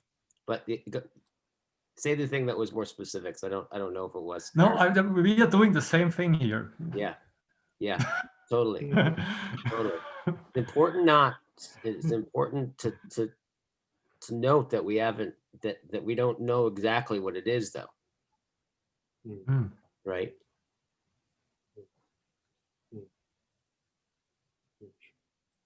Yeah. What are you getting, Seth? It still needs to be ineffable, right? Why does it need to be ineffable for it to be justified? I mean, I don't know if it needs to be, but it just is, isn't it?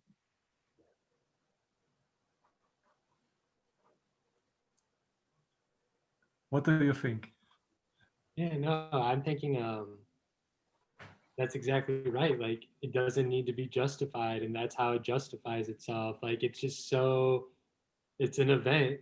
It's and when I feel it as an event, it really is like I heard something that needed to be heard, but it's not something that I needed to hear. It was hearing it for someone else. Like, there's that quality about it where and their idness about it for me is like this turn that Heidegger takes, where it seems like he was super passive in the hearkening, where the ereigness is where like, no, like you listen to it, but you listen to it like as it's calling out you. Yeah. It's calling out you. Mm. So it's active in that regard too. Like the way you phrase it, Guy, is like you're already responding to it. Yeah. Like in order to hear it, you're already responding to it by being able to hear it. Yeah. What if And all of this is just psychological desire? No. Comfort. No. I We have don't. to put some doubt back into it. No. Okay, I will go a little bit further. Ueda talks about, so this disciple of Nishitani talks more about in his philosophy about language. And he says, in that what we are talking here about, the unending openness crystallizes itself in the here and now. And the only thing it eventuates, eignet sich, as that it is. Just that. That's why in Zen it's often like that. That it is, and we can't say more about it. Right. Okay. That's it.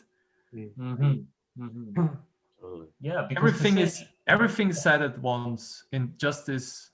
Right. Oh, that it is. Right. And to say anything more about it is to believe in my own importance. Yeah, well, I'm fine with the doubt. Just make sure it's not by the doubter. Go ahead and doubt, but I just do it in a way that isn't by the doubter.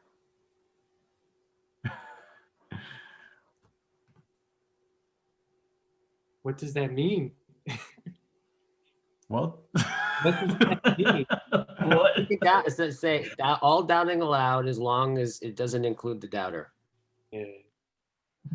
So maybe something that I'm separated too. there's something about, Zeb, you brought up like feeling like cowardice earlier, but like without the cowardice you can't have the courage. So it seems like that idea, like Tillich would argue that doubt is actually what faith is, like, like coming up against it continually. I totally believe that. Yeah, that's part of the process. You have to go through the doubt, but it's only when the cowardice sticks when you take that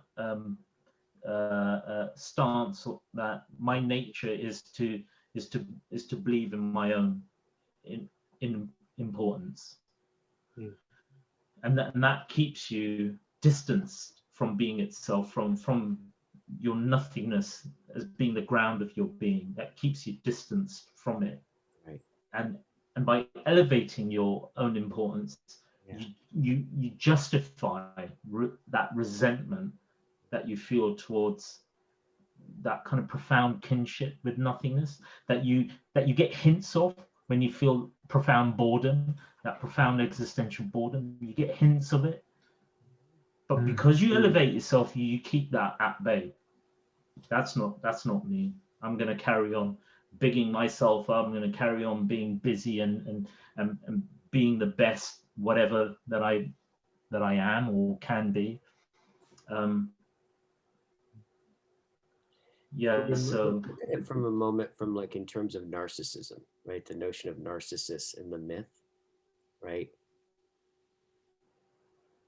What's interesting about that, I think one of the big misunderstandings, in my view, that about narcissism and the Narcissus myth is people usually think about narcissism as about an overabundance of self-love, right?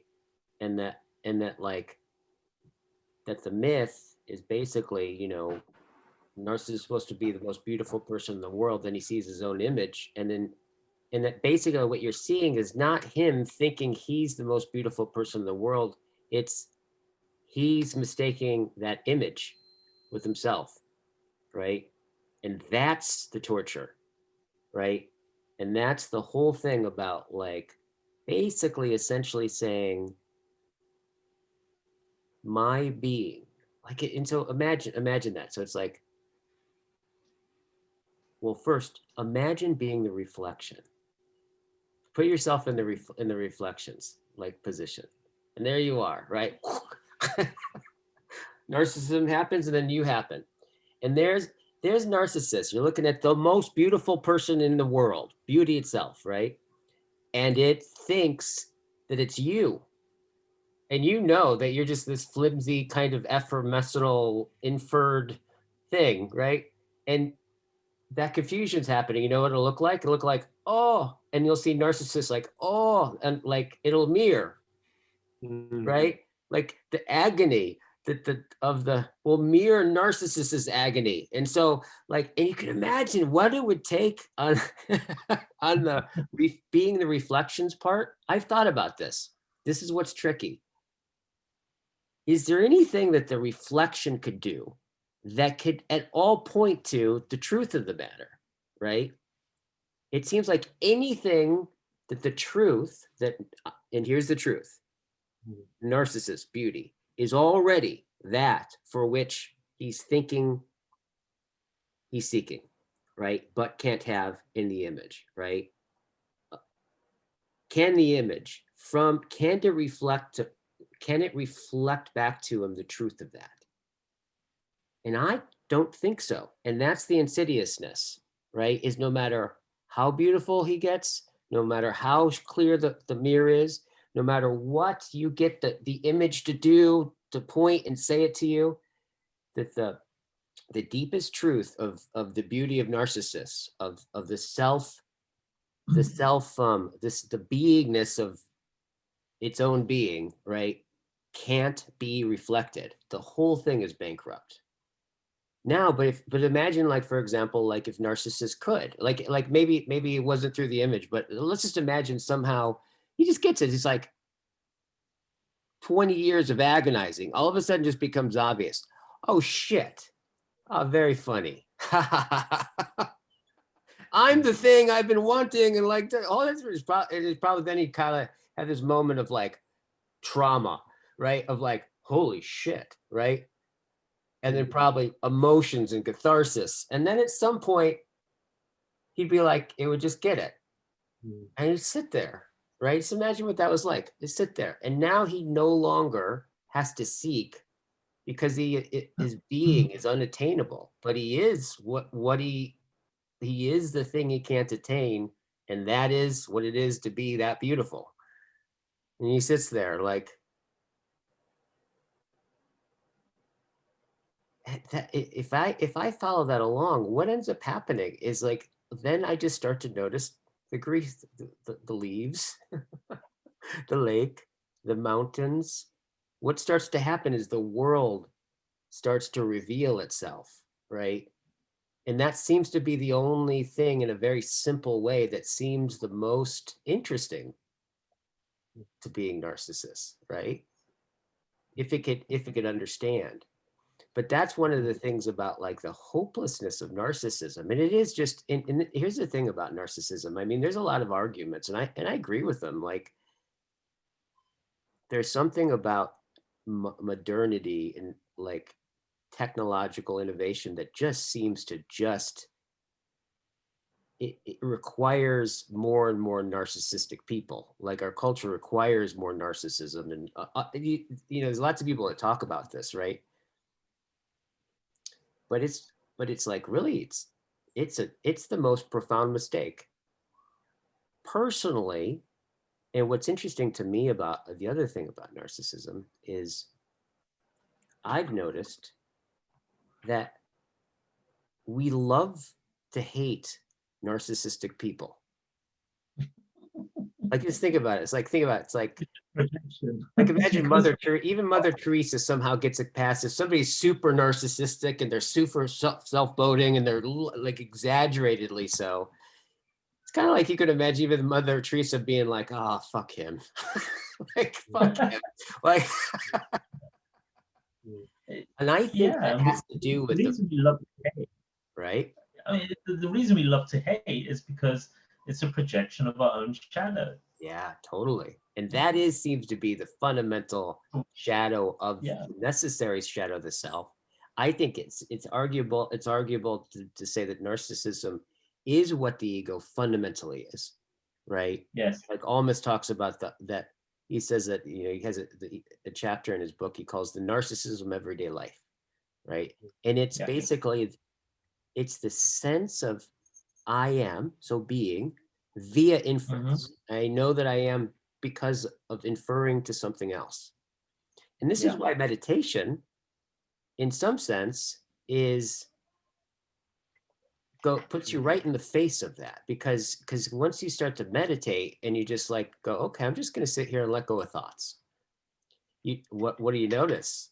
That you fucking think all the time, and then you think all about yourself. In fact, you're always the central character that the movie's been happening, and it's never stopped. And then the act of trying to stop the thought is a thought of you trying to be better, of a thought like, right? It's just, and you realize like most of the obsessive movement in your mind is essentially an inference of just making sure that you exist. And because you don't know whether or not you exist unless you slap yourself. So in meditation, you start to get this kind of sense in which you start to like the gravity of what you call yourself is this switch to where all of a sudden you start to realize like, oh, the ground of myself is what I am, right? It's like, and then you don't even need this to stop, because this is just like happening, like selves that go on, but there's no self or any, like the ground of this is like, and what this ground understands, right, seems to be this paradox of this, I think we walked ourselves right into Nishitani, I think. Yeah. And Nishitani will remind us that Zen meditation isn't about stopping your thinking, it's actually about loosening your grip on desire. I mean, because you wanting to stop thinking is desiring. And Zen meditation is about just loosening that grip. Yeah. You can't eliminate it, because we've got to work with the ego, because that's what we've got. Right. As Seth will remind us time and time again, ego's there for a reason, you know. It's a contradiction, of course it is. It's the paradox that we have to grapple with. I am nothing, yet I am. I am nothing, yet I am. And, you know, what? It has to be one or the other, but it's not. It's both. Because without the ego, you can't make that inference that I am nothing. So it all goes hand in hand. It's a dance. And the trick is to not take one dogmatic stance. It's to sort of take that kind of, loosen your grip on the desire to have one way or the other, and to just participate in the dance of that contradiction, of that paradox. It's again the tension or tonos between individuation and participation, right? Right. Which we can never solve. No. Just dance with it. Right. Yeah. Exactly. Yeah. Because a dance, what is a dance? It's not about you start at this end and your aim is to finish here. That's not the purpose of the dance. The dance is what's happening in the middle. It's the process. That's the beauty of it. Yeah, that's why we come always. That's why we always come to the notion of play, right? Yeah. Play is always with this playing around. Yeah. That is never really finished, and it's never perfected in that sense, and completed. Yes. Just one thing on the meditation. I just one funny thing. You know, the Jungians often say, be careful with these Eastern practices, just because we are Westerners. And he said, you know, when you sit, let's say, for your meditation retreat, and you have all the thoughts burdening you and troubling you, and then often many people fall into this trap that then they kind of like aggrandize their ego in this. Oh, I was in a meditation retreat, and oh yeah. So I remember that Vipassana.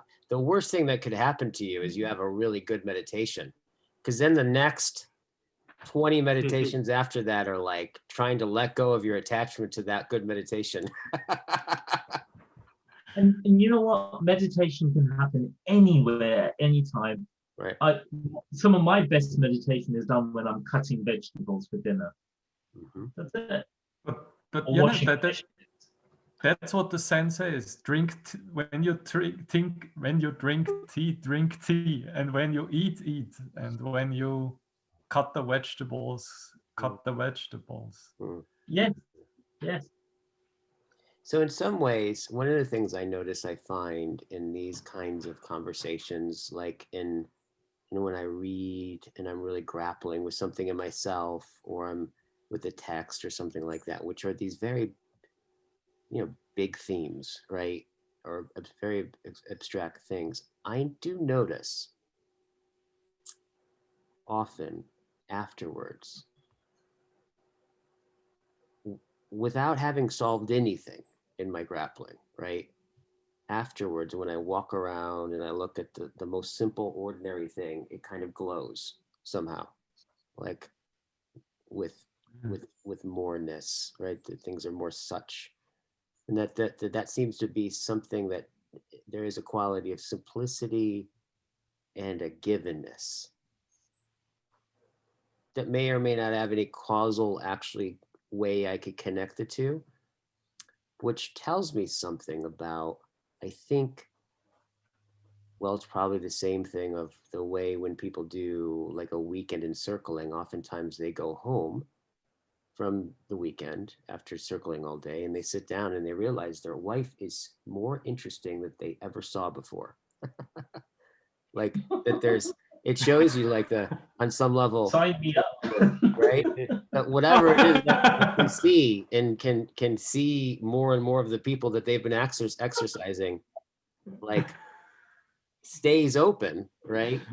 Because of the practice. It's like after a yoga class, you're more open, and you sit down and everything's more interesting.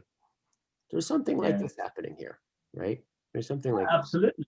I mean, I came into we had a talk before this one, but I was in a certain mood. It was like a kind of irritable, weird kind of mood. And I know after this, I'll go back down and I'll be kind of feeling really light and elated and just nice to everybody. yeah. my misanthropy is just shedding away as we do this. Yeah. But it comes back. Yeah. So yeah, there's something about this. The quality of doing this kind of reveals kind of another mood that I find myself in. Yeah. You know? What are you present to, I Seth? can't explain it any more than that. What are you present to, Seth? I was just thinking about, as Zeb was saying, that how I get that same feeling. There's a quality to it, but it's also interesting to notice beforehand. I have a certain experience as well, where the experience is that I know I have to show up as well. And when I say show up, not in terms of like importance or saying anything important, it's just the idea of listening, and somehow the listening itself, whatever you say from the listening, just keeps it alive. It doesn't have to be anything super profound. It's just more the fact that, like, oh, he was listening. Yeah. And that's the amazing part, that we even have that ability to just hear the world, really. Yes, that's the most powerful aspect of dialoguing, is the listening. Yeah. Because in the listening, you're still communicating a lot. Yeah. And me speaking bullshit actually feels like it's being affirmed when you're just listening. I mean, it's a very powerful experience. I mean, me just doing it to a brick wall doesn't work. You know, it's so I think the listening aspect is just much more powerful than the speaking aspect. In some sense, I would say what maybe distinguishes, say, dialogos, right, from like an intellectual discussion is precisely what we're talking about, right? And listening, as Dan brought up before about where listening derives from, is from hearkening, right? And think about this. What hearkening means is a kind of deep obedience, right? And it's interesting because what is it that if we say that about listening, if we say what we're practicing is not necessarily speaking, but we're practicing listening, right? And listening is a kind of divine obedience. Now, first of all, like I think one of the things that I especially Americans, at least this American, you talk about obedience, I automatically I glimpse onto my freedom. Fuck no, I'm not going to obey. But really though, to you can only obey, like really obeying, right, is like surrendering, right? It's like it's hard to do. It's not like anybody could do it, right? Like so listening or to deeply hearken is to deeply obey, right? Which is very difficult to do. However, when you think about listening, and I think you can probably get this to where listening starts, what I think listening, you can have this experience with being listened to and listening to other people personally. And then we can look at it like what are we listening to here? But like I would say the deepest kinds of listening is really where at first you're listening to what the person is saying, right? Then you start to hear what they're concerned about, right? You start to hear their deeper concerns, right? And then at some point you start to realize that you start to notice that everything that they're saying that you could hear is itself already a response to something, right? That the act of their sharing is saying something, but the act itself is saying or revealing something that they're responding to. And that when you share, you start to hear the world in which is prior to their speech, in which the act of their speech is revealing that world that's in response. And then you say, oh yeah, that, which is that they didn't say any of that. You just start to speak to that. That's when you have those moments where people go, oh my God, fucking finally. Right? Finally someone gets me, like, right? That's kind of like, there's an obedience to where you find out like one is that we're always to be a human being is always to be a response, right? And to be in a response presupposes an understanding of being, right? That's what we're responding to, right? And so in that sense, I think in dialogos, and this is going to make it like people to watch that have no sense of this will listen to this and just think it's fucking like, what the fuck are these guys talking about? Well, you're at the edges of intelligibility because you're in some sense listening to not what is being said and responding to the spoken, but you start to hear what gathers the listening and what gathers all speaking that's prior to what's being said, right? And you're following that and listening to that and saying that. And that's where I think it goes from dialectic to dialogos, right? And that's right. And that's where it becomes like a spiritual exercise, if you will, in that way.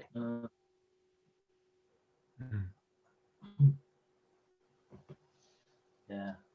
I mean, so this thing feels transcendent. So when I think of something being transcended, it must be outside the reach of my experience. So that's the very nature of transcendence. But on the other hand, if I can experience it, I do experience it and know it. So how can it be transcendent? And then there's the alternative. It feels immanent. So it feels both transcendent and immanent. And that's the kind of weirdness about it all, because it's just not transcendent. Because I just know it. There's something about it I know. There's something immanent in me that taps into the transcendent and back again. I can go for another 5 minutes. Yeah.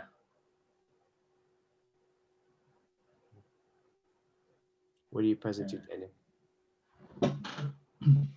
What are you noticing, Daniel? I when you talked, I closed my eyes and tried to say, where are these words now? Where I am in all of that now? And then I felt it's more like that. That's kind of like this, maybe this pure experience Nishida talked about, or pure Agnes, pure event. And you close your eyes and you really hearken to what is said. And you realize, okay, now the words are there, and I listen to that. But it's before I'm the subject and you're the object. It's before all of that, and it's a pure event in that sense. Mm. And I don't mingle my thoughts into it. That's also, of course, often, people have this judging voice behind when someone says something and you don't want to listen and it annoys you. And, I'm sure you all know, know it. That's what dialogos can affirm and afford, right? That we have these perspectival and participatory changes in our knowing. And that's also then giving us these aha or oh moments, what you alluded to before, when it's this kind of these breakthrough moments. Oh, finally, someone understands also. What is this? What presents itself here? Reminds me on one of our conversations, and we kind of like, we talked about the conversation with the Japanese scholar, right? We can't really contain it. We can only name it as it eventuates. It happens. It presents itself. And I said something like, I think that it has to be like that. This mystery has to be like that, because otherwise it would be, being is like that. It reveals itself to us. That's why the goddess with Aletheia, the goddess of De Gennaro talks about it. Aletheia, the goddess of truth, reveals being, the experience of being, to human being. And physis is this originary experience of being. But that doesn't come from us, it comes from the other side. This ties also in with what I said with Nishitani like a few times already. It always comes from the other side. That's what we learn from Job. Right. And we can just participate in the presence of it. Although this sounds weird, of course, because we are on the very edge, as you said in your poem, we are at the very edge of what can be said. We are at the edge of our horizon, but we have to see that there's something beyond that. I'm just going to end with a very brief one. I'm going to say that all of that is a burden to me, but I accept with grace the mystery of it. That's it. Can I ask you one thing, Seth? In our dialoguing the last 9 months or so, did something change or happen in the way? Because I think this dialogue, what we started here, is very transformative, I think. As Seth said, I experience it like that. I really do. Yeah. I would say that I'm in the process of becoming transformed. I've not transformed. So I still feel all the things that I came with into it, but I'm also I've accepted with grace everything that's come out of our dialoguing as well. So I'm holding both at the moment. Yeah. So I still have my burdens, but all of this mystery I accept with grace. There is something necessary about all of that. Anything for you, Seth, as we check out? Or check in or check over? Just when you read your poem about, is that God you just behind my eyes? It reminds me of Nishitani saying that you're going to the near side that's closer than you are close to yourself. And that's what I get with this like power of being itself idea with Narcissus, where you're getting to a point in you that's closer to yourself than yourself and is more I guess the word that I want to use is virile, just like so overabundant. It's closer to you than you are to yourself, and it's so overabundant that it washes away any of your egoic problems. Because I guess in the most cliche way, you're realizing your true self. Something to that effect, where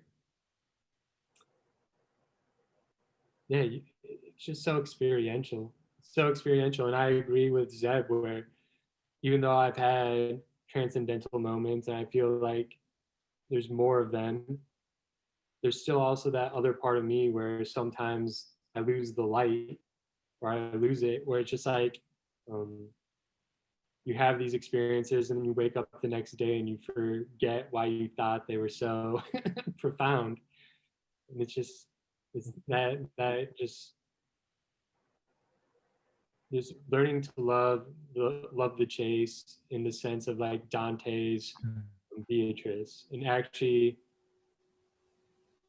really just embodying it more and taking it more and more seriously because of the little tastes I've had of it, like a Faustian taste where like, oh yeah, no, that would justify everything. If that's really what it's like, that would justify everything. And there's the courage in all of that grappling. That's it. That's what you need to get you through. Courage. Because we sense or feel that what we're doing here is really real, and it's the truth, and we act according to our thusness or likeness. Yeah. And unfortunately, it's the truth that you cannot possess. But it's closer to you than you are to yourself. Yeah. So in that odd way, once you reach it, it's more than possessing it. Like it's so far beyond. Much love, you guys. I'll put another invite out in the calendar. Thank you, guys. All right. I just want to say one thing. Seth and Seb, I'm meditating for 20 minutes now, my good night meditation. So if you want to join me, then come to Skype. Okay. I'll join. Or Guy, if you have time. I don't know. Right. I think I'm done. But thanks for the invite.